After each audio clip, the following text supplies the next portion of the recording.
예, 다시 왔죠? 예, 유튜브에다 영상을 올리는데 40분이 넘으면 굉장히 힘들다고 하더라고요. 제가 하는 게 아니라서 전 몰라요. 저는 그냥 촬영하시는 분이 하라는 대로 그냥 하고 있습니다.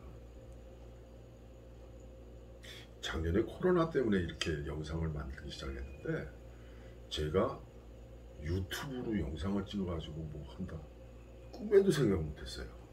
아무튼 코로나 덕분에 별거를 제가 다 해봅니다. 어쨌거나 정수현님 거 계속 이어집니다. 정수현님은 또 이런 얘기를 해요. 독자를 확 잡아끄는 흡입력이 있었다. 그럼 결국 뭐냐면 정수현님의 상상력 코드하고 이 글을 쓰신 미로의 작가의 상상력 코드가 맞은 거예요. 다만 이제 전개되어 가면서 작가가 미로를 통해서 무슨 얘기를 하고 싶은 건지 잘 모르겠다. 주제의식을 정확하게 이렇게 캐치를 하지 못한 거죠. 전개가 지루하다. 4차원 SF적인 설정은 독특했지만 잘 모르겠는 거죠. 그러면서도 어느 부분은 딱 이렇게 받아들여요. 정확하게 느끼는 거예요. 그게 뭐냐면은 기괴한 웃음을 짓는 마지막 장면은 아까 저 얘기했죠. 거기에서는 오싹했다.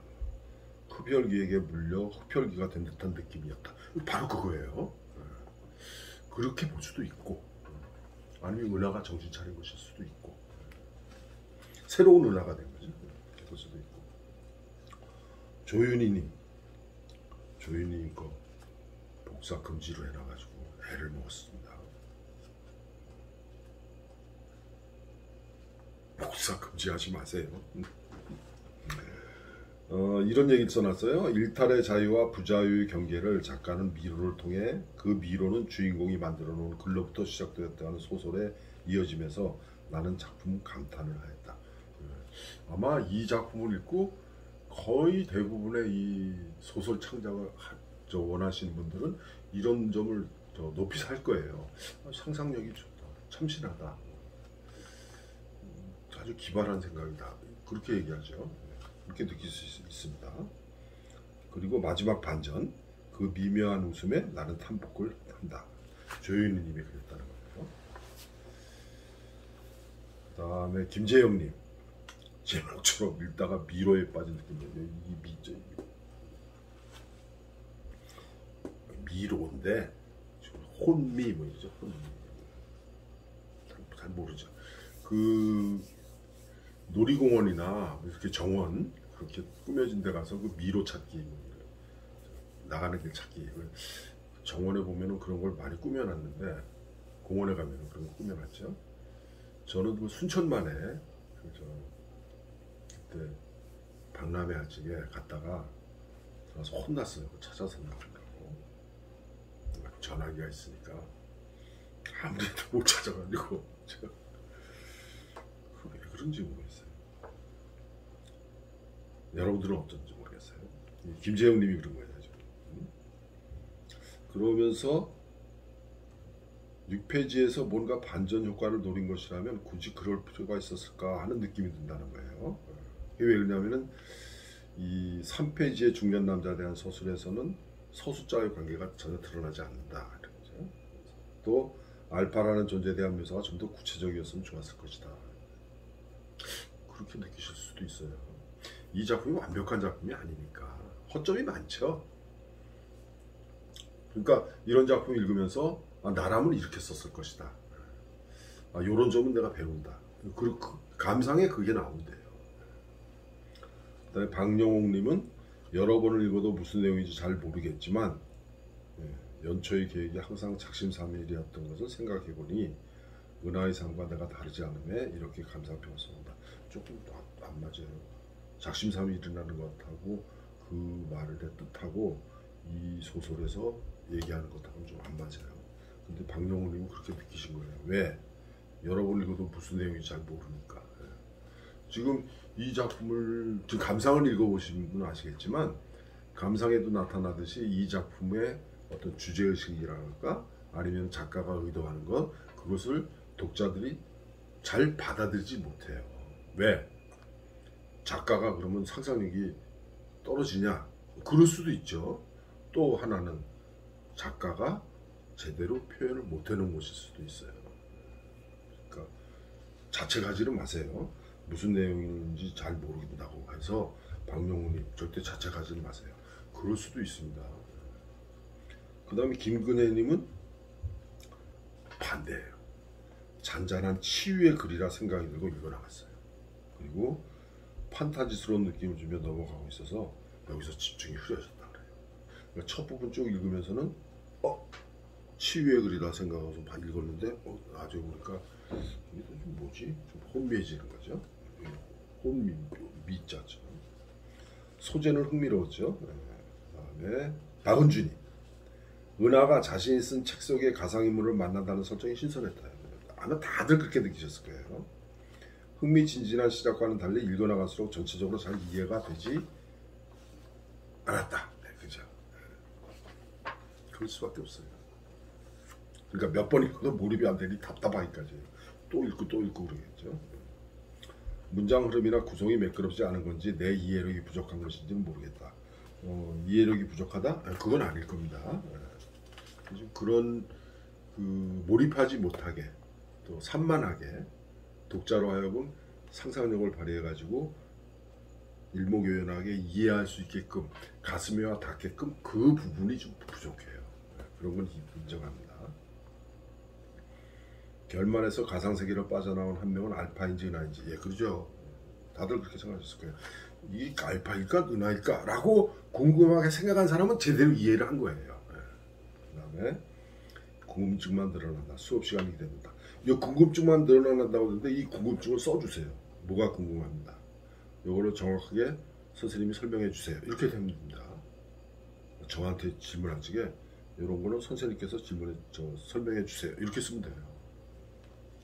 그렇게 해서 질문을 자꾸 하라는 겁니다. 아니면 다른 이 수강자들한테 질문해 되죠. 다른 수강자들은 어떻게 생각합니까?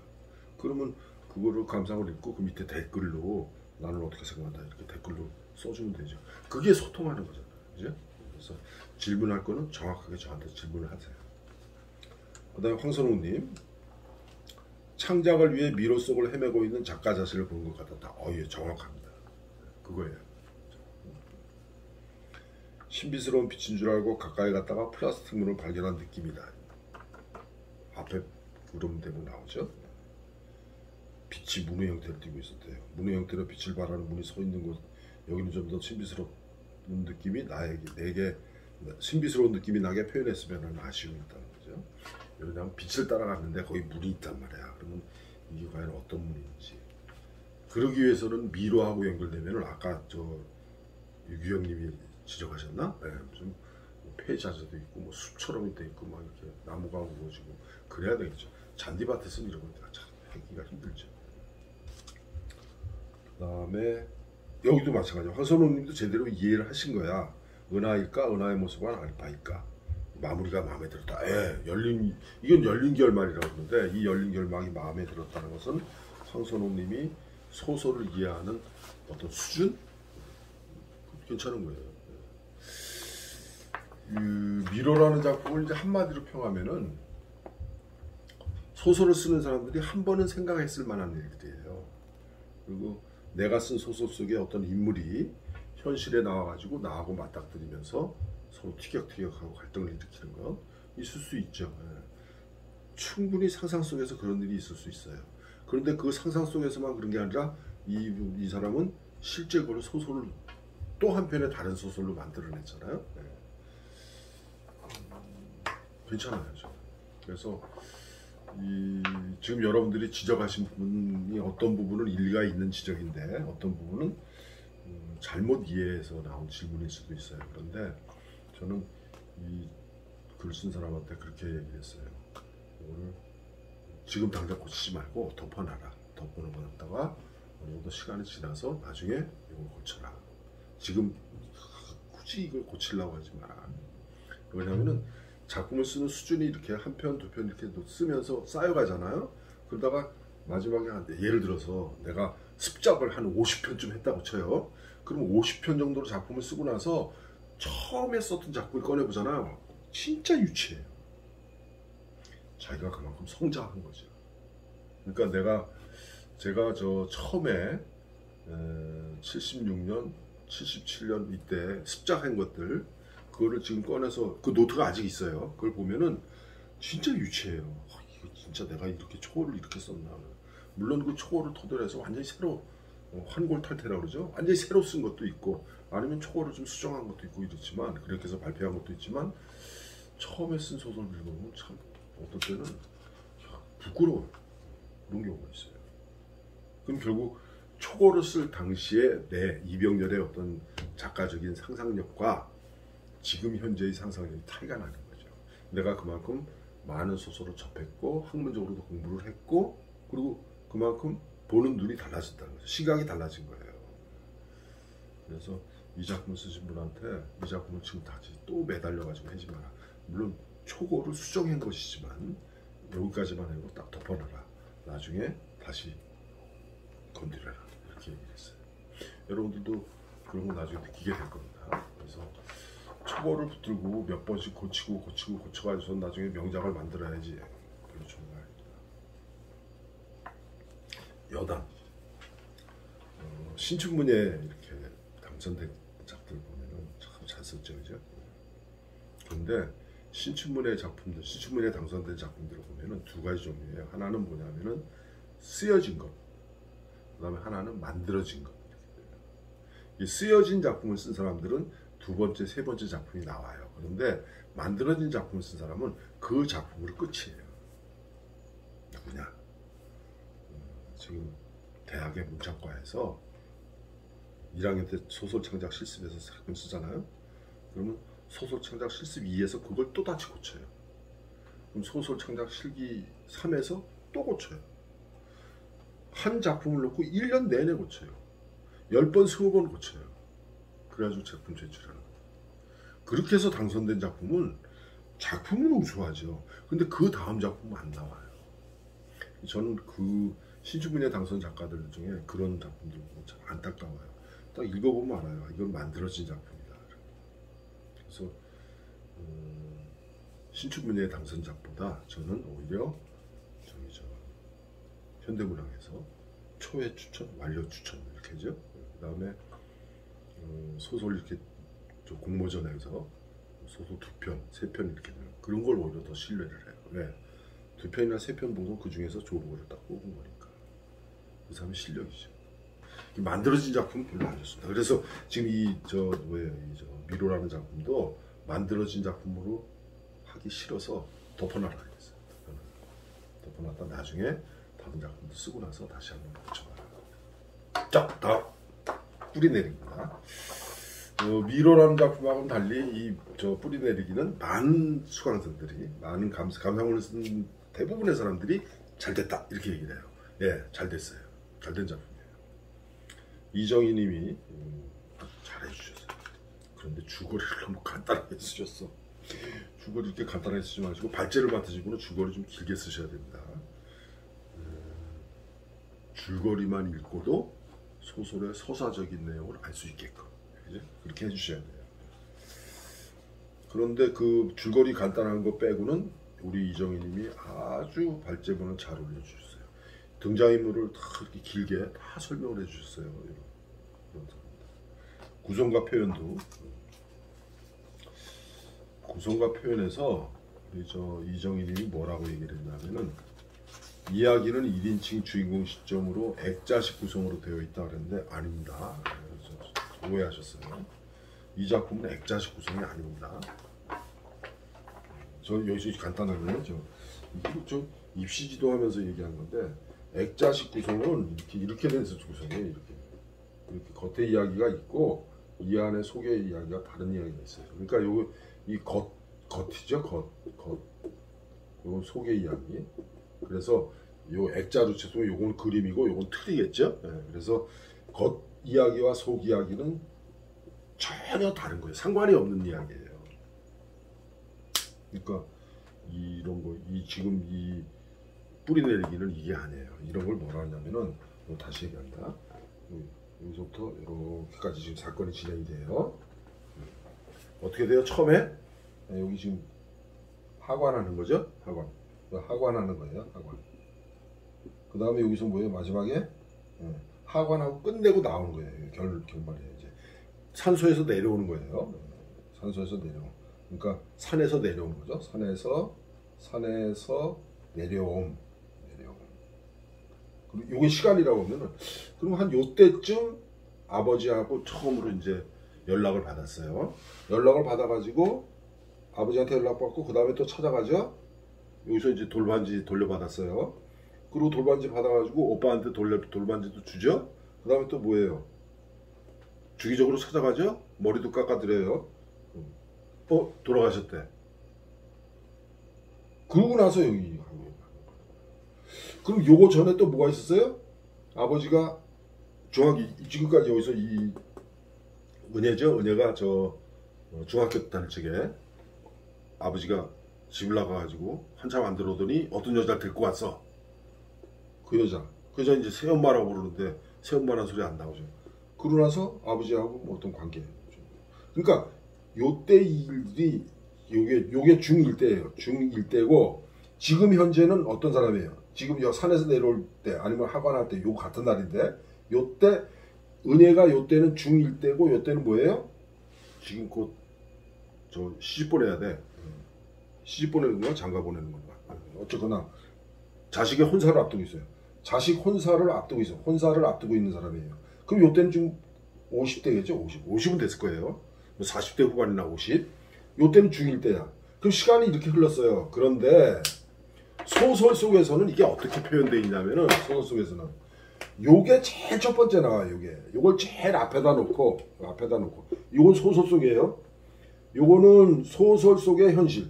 요거는 소설 속 현실이고 요건 소설이에요. 소설에서는 어떻게 표현이 되냐면은 은혜의 현실은 이런데 요게 제일 앞에 나와요. 요게 1번. 사실 따지고 보면 이게 한 20번까지 있는 거라 그러면 요게 19번이겠죠. 19번. 요게 20번이고. 그리고 1번이 여기 나오고 요 마지막에 요게 20번이 나와요. 그리고 다시 여기서 누구 나와요? 요게 얘기가 나와요. 요게 여기 나오고 그리고 요거 나오다가 요거 얘기가 여기 나오고 이런 걸 뭐냐면 역순행적이 나와요. 역순행 구성. 시간을 거슬러 올라가는 거죠. 그러니까 여기서 이야기를 시작해 놓고 시간을 거슬러 올라가서 쭉 쓰다가 더 거슬러 올라가서 또 쓰다가 다시 이쪽으로 오는 거죠. 무슨 얘기인지 아시겠어요? 그래서 이거는 액자식 구성이 아니라 역순행적 구성입니다. 역순행. 그래서 액자하고는 전혀 다른 겁니다. 액자 소설은 김동리의 무녀도 왔죠. 무녀도. 그 다음에 김동리 소설 중에 또 그런 게 있나요? 그 소설 제목이 생각나요. 나중에 생각나면 얘기할게요. 자, 어쨌거나 이정희님이 1인칭 주인공 시점이라는 걸 맞는데 액자식 구성은 아닙니다.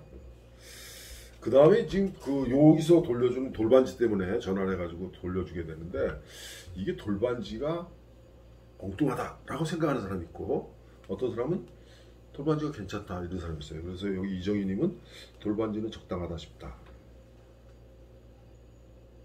그런데 이제 리얼리티를 따지는 분은 그래요. 아니 집 나간 사람이 돈 마누라 놔두고 아들 딸 놔두고 다른 여자 만나가지고 그 여자하고 살림 차린 사람이 뭐 저 돈 마누라한테서 난 딸 아들 돌반지를 다 챙겨가지고 그걸 지금까지 보관하고 있냐 이 말이 되냐 라고 생각할 수도 있습니다. 그죠? 근데 이 소설 속에서는 그러니까. 그리고 그러면은 그거를 그렇게 돌반지를 지금까지 보관할 수 있게끔 문학적 장치를 뭐라 그랬어요? 어머니가 좀 해프다. 손이 커가지고 다 써버릴 수도 있으니까 따로 이렇게 감춰놨다. 뭐 그런 뜻의 얘기를 하는데 어쨌거나 그래서 여기 지금 이정희님은 혼자서 상상을 했어요. 요랬을 거다. 은혜 할아버지 할머니 어머니는 옛 관습에 젖어 있는 사람들. 아버지는 그게 아니죠. 그러나 결국에는 아버지는 그게 아니라고 쳐나가는데 사실은 남아선호사상 있잖아요. 그죠? 옛 관습에 그대로 머물러 있어요. 그다음에 이정희님이 관점을 올린 거 좀 읽어보세요. 참 잘하셨어요. 반복되어 드러나는 것은 참 좋아하는 표현 양식이다. 뭐 있어요? 뿌리, 돌반지, 아기관처럼 가벼운 관, 반복되어 강조되는 주제. 이게 반복되어 드러나는 것은 참 좋아하는 표현. 이걸 뭐라고 하면 소설에서 쓰는 용어로는 이걸 패턴이라고 그래요. 패턴. 패턴이라는 말을 쓰는데 이게 문학 비평 용어입니다.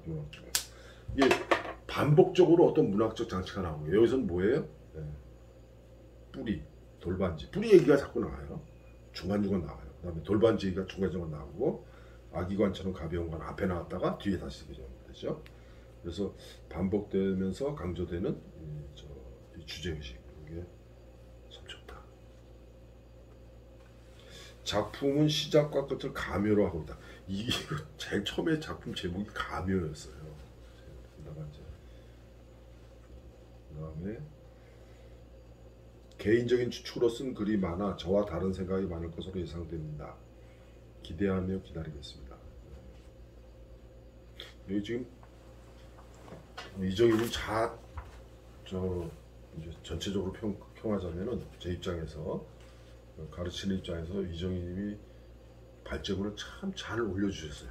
저 내용도 좋아요. 딱 하나 마음에 안 드는 거. 강조되어지는, 그다음에 예상되어지는 이중피동이에요. 예상되어지는 그런 말 할 필요 없어요. 강조되어지는 그 이중피동이라고 합니다. 이중피동. 우리말의 이중피동 아주 안 좋은 표현이에요. 네. 강조되어지는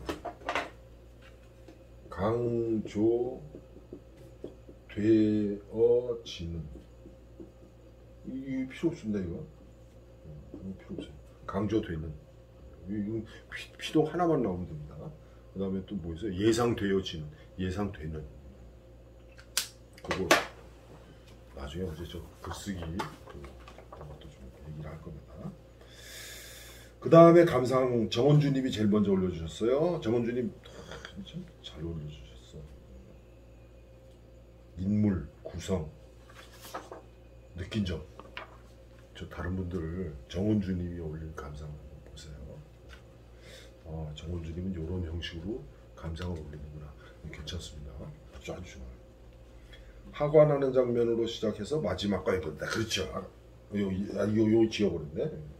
하관에 들면서 마지막. 그다음에 은혜의 다양한 감정들이 혼잣말로 섬세하게 표현다. 이게 1인칭 시점의 장점이에요. 그래서 그 자기 자신 1인칭 주인공이니까 은혜의 그 다양한 그 감정들이 혼잣말 하듯이 이렇게 섬세하게 표현이 할 수가 있어요. 이게 1인칭 시점의 장점이다. 정원주님이 올린 이 감상에 대해서는 제가 여기서 더 덧붙이거나 보충으로 설명할 게 없어요. 한번 꼭 읽어보도록 하세요. 읽어야 됩니다. 유기영님, 은혜가 30년 만에 아버지하고 화해하는 과정이 자연스럽게 소설됐죠. 서술이 매끄러워 가독성이 좋았다. 이분은 조만간 소설가로 데뷔할 수 있는 분이에요. 사실은 뿌리내리기 쓰신 분. 그 다음에 아버지 사망에 대한 은혜의 대처가 부족해 보인다. 이복 형제의 행동을 보면 유고를 찾을 수 있는데 시도도 하지 않는 이유가 약해 보인다. 유기용님은 이렇게 지적을 할 수가 있죠. 이렇게 지적을 할 수가 있는데 그 구체적으로 더 설명이 됐으면 더 좋지 않았겠는가. 왜 그런 걸 아예 할 생각을 안 했는지. 그 다음에 유정환님이 아버지와 노인이라는 단어의 쓰임이 조금 더 분명했으면 좋겠다는데 이거 여러분들 잘 아시는 작품이 있을 거예요. 이청준의 눈길이라는 작품이 있습니다. 그거 여러분들 읽어보길 권합니다. 이청준이 쓴 이청준이라는 작가가 쓴 이청준의 눈길. 여기에서 주인공이 나예요. 나. 그 다음에 아내. 그 다음에 어머니가 나와요. 그런데 소설 속에서 내가 서술을 하면서 어머니를 어머니라고 안 불러요. 뭐라고 해요? 노인이라고 불러요. 이거 한번 읽어보세요. 꼭 읽어보세요. 이청준의 눈길. 이게 네 단편이니까 한번 꼭 읽어보세요. 왜 어머니를 노인이라고 칭하는가? 마지막에는 어머니가 나오지만 그걸 알아셔야 돼요. 그래서 이 소설 속에서 은혜가 서술을 하면서 아버지라고 서술을 할 때하고 노인이라고 서술할 때하고 은혜의 감정이 다른 거예요. 노인 이거 꼭 보세요. 유중환님이 그걸 이제 딱 아신 거야. 아시니까 이게 좀 더 분명했으면 좋겠다. 잘 드러났으면 좋겠다 이런 얘기죠. 느낌상 잘못 사용된 듯한 생각이 드는 분이 약간씩 있었다. 어떤 땐 노인이라고 부르는 게 이게 맞는 건데 어떤 땐 이건 안 맞다 이런 느낌이 들었다는 거예요. 유중환님은. 잔잔한 분위기가 처음부터 끝까지 과하지도 부족하지도 않게 이어지는 것이 상당히 매력적으로 이렇게 잘 쓴 작품이니까. 그러나 문장에 쓰인 단어들이 구체적이고 선명해서 좋았다. 잔잔한 분위기의 대부분이 이러한 문장들에서 만들어지는 게 아닐까. 정미진님은 안정적인 문장력이 돋보이는 반면 단편 소설 속에 너무 많은 시간의 흐름을 서사적으로 나열해서 중편 이상의 소설을 썸머리한 것 같은 자서 아쉬운 분이 있었다. 정미진님은 그렇게 느꼈는데 저는 그렇게 별로 그런 느낌이 안 들어요. 단편으로 잘 짜여졌다 이렇게 그런 느낌이 들어요. 아버지가 은혜에게 유산처럼 물려주는 돌반지는 다소 자기적인 소재로 보여줬다. 그렇게 볼 수도 있어요. 자기적으로 볼 수도 있습니다. 그 다음에 이거 아세요? 하루 동안에 일어난 이야기가 장편이 되기도 하고 평생의 길이 짤막한 단편이 되기도 합니다. 제가 저 소설 창작 얘기할 적에 김동인의 감자를 얘기를 잘 인용을 많이 해요. 메밀꽃필물을 하고 김동인의 감자는 복녀라는 여자가 태어나서 죽을 때까지 이야기해요. 그러니까 한평생이죠. 물론 20몇 년이지만 그리고 복녀라는 여자가 20몇 년 동안 겪은 거 태어나서 죽을 때까지 이야기를 단편에다 담아있어요. 그럴 수 있어요. 그런데 전에 저 솔제니친 작품이죠. 노벨문학상 받은 거 이반 제니소비치의 하루라는 제목이에요. 제목 그대로 이반 제니소비치의 하루 동안에 일어난 일인데 장편이에요. 장편. 물론 중간에 회상하는 것도 있고 그래가지고 안에 담고 있는 건 많죠. 그러니까 하루 동안에 일어난 일이 장편이 될 수도 있고 평생의 사건이 단편이 될 수도 있다. 그건 작가가 어떻게 꾸미느냐는 거죠. 그 다음에 정수현님 며칠이 지나서도 계속 생각날 만큼 좋은 작품이다. 그럴 겁니다. 왜냐하면 여기서 혈육을 다루고 있고 그러니까 아버지에 대한 애증이라고 그러죠. 애증. 아버지에 대한 애증. 그리고 뿌리내리기라고 여기 말하지 저게 그럴 겁니다. 내 자식들과 함께 살고 싶어서였지라는 대사가 기억에 남는다. 정수현님 이런 관련된 그런 기억이 있으신 모양이에요. 근데 다 살아가면서 우리도 한두 번 이런 생각을 하게 되죠. 그죠? 조현희님 마침 또 이게 또 농사일만 하다가 허리 구부러진 노인이 된 부모님을 뵙고 온 날 이 소설을 읽었어. 아마 부모님 생각 많이 하셨을 거예요. 그 다음에 아버지의 머리카락 얘기를 하면서 강조를 했는데 군대 갈 적에 군대 가서 이제 전투가 벌어지잖아요. 그러면은 손톱, 발톱, 머리카락이 잘라가지고 이렇게 성냥갑 같은 거는 함에다가 이렇게 따로 보관을 해요. 그런 경우가 있습니다. 비상시에 이렇게 됩니다. 그래서 전사했을 적에 못 찾으면은 시체를 못 찾으면 그게 이제 시신이 되는 거죠. 좀 어떨 적엔 섬뜩하다 그러고 어떨 때는 좀 경건해지고 뭐 그런 거예요. 김재영님이 전체적으로 잘 다듬어져서 쉽게 읽힌다. 개연성 있는 내용이고 무난하게 느꼈다. 그런데 돌반지 하는 게 좀 어색하다. 돌반지를 지적한 사람들이 여러 명이에요. 그 다음에 박영웅님. 박영웅님 또 이렇게 써야 하는 줄 알고 쓰다가 뭐 주인공들 이름 다 쓰고 인물들 중심으로 다 썼어요. 그런데 은혜의 자기중심적인 시각에서 쓰다 보니 조금은 억지스러웠다라고 얘기를 하는데 박영훈님은 왜 이렇게 느끼셨을까? 은혜가 자기중심적이다. 그건 아닌데 뭐 어디 부분에서 그렇게 오해했는지 모르겠어요. 그 다음에 김근혜님 너무 간단해요. 김근혜님 좀 길게 써보세요. 김근혜님 머릿속에 가슴속에 이거보다 더 많은 게 들어있을 텐데 이렇게 간단하게 하면. 그 다음에 박은주님이 단편이지만 몇십 년의 이야기를 담고 있어서 서사적인 느낌을 받았다. 서사적인 느낌을 받았다라는 어휘가 좀 어색합니다. 어떻게 돼야 돼요? 단편이지만 몇십 년의 이야기를 담고 있어서 서사가 강조된 느낌을 받았다. 이렇게 돼야 되죠. 그냥 서사적인 느낌을 받았다는 게 어휘가 안 맞습니다. 수식관계가 안 맞아요. 서사적인 느낌이 아니라 서사적인 구조. 서사가 강조된 느낌. 이런 거죠. 그 다음에 뿌리 없이 떠돌다 보면 종국엔 자기를 잃어버리게 된다는 어머니의 말. 이게 주제처럼 느껴진다. 그렇죠. 그겁니다.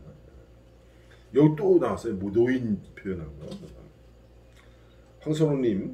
황선우님이 여기 저 중간에 얘기한 거 이발해주고 아버지 이발해주고 뭐 애증 표현한 거죠. 애증.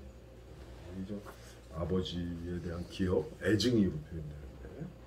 그래서 이 작품은 은혜의 뿌리 찾기라고 말하고 싶다. 경비 아저씨에게 204호 아저씨라고 하는 것보다 어르신이나 노인 할아버지라고 하는 것이 더 자연스럽지 않을까 하는 생각을 해본다. 뭐 그렇게 느끼실 수도 있죠. 근데 저는 아버지지만 204호 아저씨 어디 나가는 거 보세요. 왜 그런지 이 사람도 지금 40대 후반 50대고 저기는 저 아버지는 70대일 테니까 아저씨라고 부르면 괜찮아요. 여담인데 제가 수영을 배울 적에요. 수영장에 가서 이제 수영을 배우고 막 수영을 즐겼어요. 그게 50대인데 50대 때 수영장에 가서 수영을 즐기는 거죠. 즐기는데 같이 수영을 하는 분 중에 저거 어른이 하나 있었죠. 여자분 노인이죠. 할머니예요. 내가 어떻게 그때 당시 우리 어머니보다는 좀 젊어 보였으니까 나는 20살? 내가 50대였으니까 그 사람 70대? 근데 내가 부를 적에 뭐라고 불렀냐면 아주머니라고 불렀어요. 나한테는 아주머니 뻘이니까. 근데 그 사람 되게 좋아하더라고. 다들 할머니라고 부르는데 나는 아주머니라고 불렀다고 그렇게 좋아하시는 거야. 사람마다 다 달라요. 어쨌거나 경비 아저씨한테 204호 아저씨 어디 갔냐 그랬던데 이 아저씨보다는 노인, 할아버지, 어르신 이런 표현이 맞지 않냐. 그렇게 쓰신 어느 분이에요? 네, 황선홍님. 참 마음이 착한 분이에요. 자, 그러면은 정리합니다. 이 작품 잘 된 작품이에요. 나머지는 다 다음 시간에 얘기하도록 하고 다른 강좌에서 다음 주 얘기합니다. 다음 주 선과 점입니다. 그 다음에 어떤 비상 선과 점 감상문 쓸 적에 나 요거 발표하고 싶어요. 좀 말씀하세요. 단톡방에다가 써놓든가. 아무도 안 해. 아무도. 또 지적합니다. 선과 점 유규형님 아시죠? 어떤 비상 황선웅님 두 분이 하시죠. 제가 이름으로 지정했어요. 이유가 없어요. 그냥 지정했어요. 그래서 저 발제문은 일요일 자정 전까지, 감상문은 월요일 자정 전까지. 이번엔 다 올려주셔야 됩니다. 그리고 복사 금지하지 마시고 그래야 제가 딱 복사해서 프린트해가지고 제가 또 공부를 해오죠. 그죠? 네. 오늘은 영상이 3개입니다. 나머지 영상 하나는 허구가 무엇인가 예전에 강의했던 거예요. 그 영상을 여러분들한테 보여드릴 테니까 참고해서 보시면서 소설 여러분들 지금 현재 쓰고 계신 거 잘 쓰시도록 하세요. 다시 얘기합니다. 다음 주는 선과 점 유규영, 어떤 비상 황선호 두 분이 발제를 맡고 나머지 수강생들은 한 사람도 빠짐없이 감상문 다 올려주셔야 됩니다. 아시겠어요? 자, 마지막으로 다시 한번 강조합니다. 참여해야만 됩니다. 물속에 들어와야 제가 수영을 가르쳐 드릴 수 있고 자전거 위에 올라타야만 제가 뒤에 붙잡아 줄 수가 있습니다. 어떻게 해야 돼요? 써야 됩니다. 글을 써야 됩니다. 발제문도 쓰고 감상문도 쓰고 이달 말까지 소설도 써서 내고. 아셨어요? 그거 안 하면은 제가 가르쳐 드릴 게 한 개도 없어요. 제가 도와드릴 게 한 개도 없어요. 그냥 난 영상만 보고 그냥 귀로 듣고 그냥 알기만 할래. 소설 한 편도 못 씁니다.